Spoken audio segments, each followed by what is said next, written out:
প্রিয় সকল ছাত্রছাত্রীকে আজকের ভিডিওতে স্বাগত। আমি Parijat Saha, founder of PS Gurukul. আজকে আবার একটা নতুন ভিডিও নিয়ে তোমাদের সামনে হাজির হয়েছি।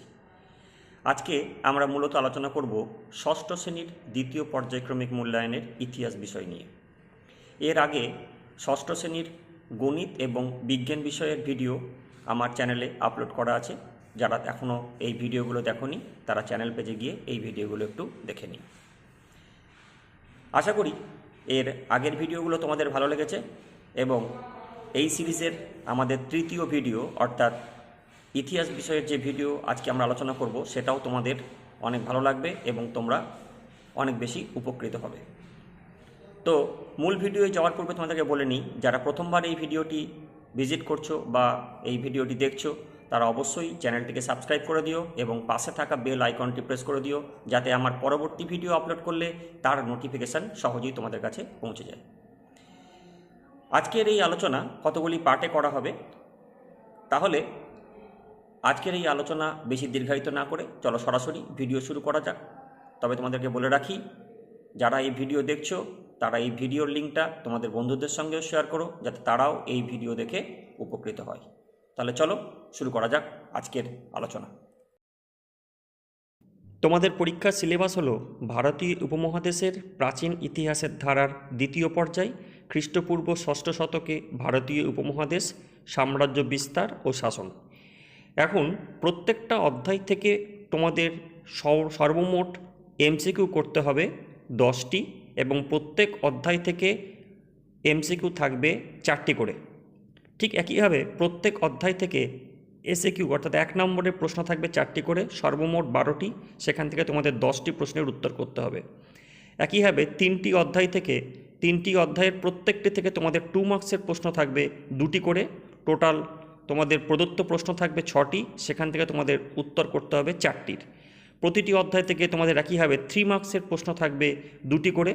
টোটাল প্রশ্ন থাকবে 6টি, সেখান থেকে তোমাদের 4টি প্রশ্ন করতে হবে এবং 3টি অধ্যায় থেকে 5 নম্বরের বড় প্রশ্ন 1টি করে থাকবে, অর্থাৎ 3টে প্রশ্ন থাকবে যেখান থেকে তোমাদের 2টি প্রশ্নের উত্তর করতে হবে।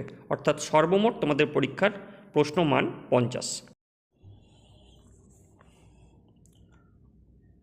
আজকে আমাদের আলোচনা ষষ্ঠ শ্রেণীর দ্বিতীয় পর্যায়ক্রমিক মূল্যায়ন ইতিহাস বিষয়ের পার্ট 3 নিয়ে। আজকের আলোচনায় মূলত আমরা দেখে নেব ষষ্ঠ শ্রেণীর ছাত্রছাত্রীরা দ্বিতীয় পর্যায়ক্রমিক মূল্যায়নের জন্য 3 নম্বর এবং 5 নম্বরের কোন কোন প্রশ্নগুলি খুব ভালোভাবে অনুশীলন করবে। দেখে নাও 3 নম্বর প্রশ্নের লিস্ট।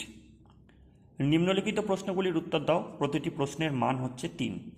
প্রথম প্রশ্ন, সাতবাহন আমলে দক্ষিণ ভারতের গ্রাম্য জীবন কেমন ছিল?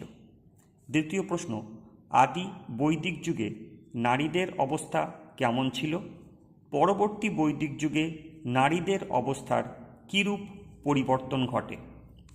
তৃতীয় প্রশ্ন, অশোকের ধম্ম সম্পর্কে যাহা জানো লেখো। চতুর্থ প্রশ্ন, চতুরাশ্রম বলতে কি বোঝো?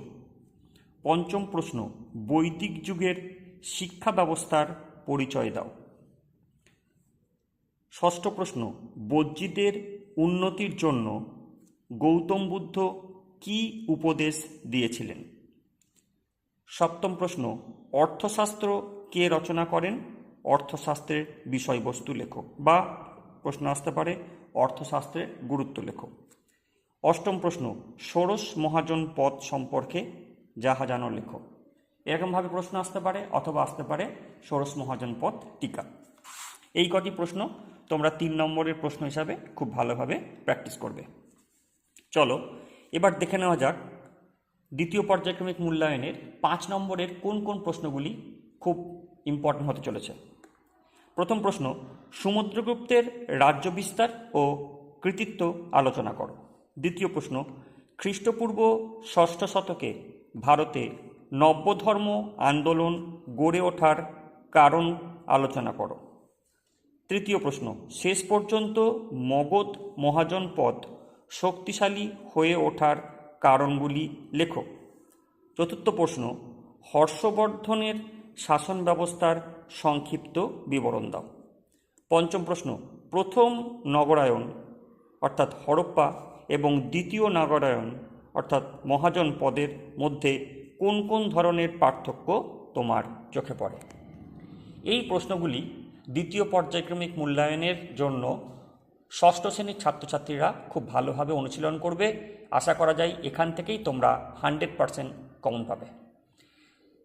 তো ইতিহাস বিষয়ের পার্ট 3 আলোচনা আজকে এখানেই শেষ হচ্ছে। খুব শীঘ্রই আমরা ষষ্ঠ শ্রেণীর ভূগোল বিষয়ের যে সমস্ত প্রশ্নগুলো দ্বিতীয় পর্যায়ক্রমিক মূল্যায়নের জন্য ইম্পর্ট্যান্ট হতে চলেছে সেগুলোর ভিডিও নিয়ে আলোচনা করব। ততক্ষণ পর্যন্ত তোমরা এই প্রশ্নগুলি খুব ভালোভাবে প্র্যাকটিস করো। সকলে ভালো থেকো, সুস্থ থেকো।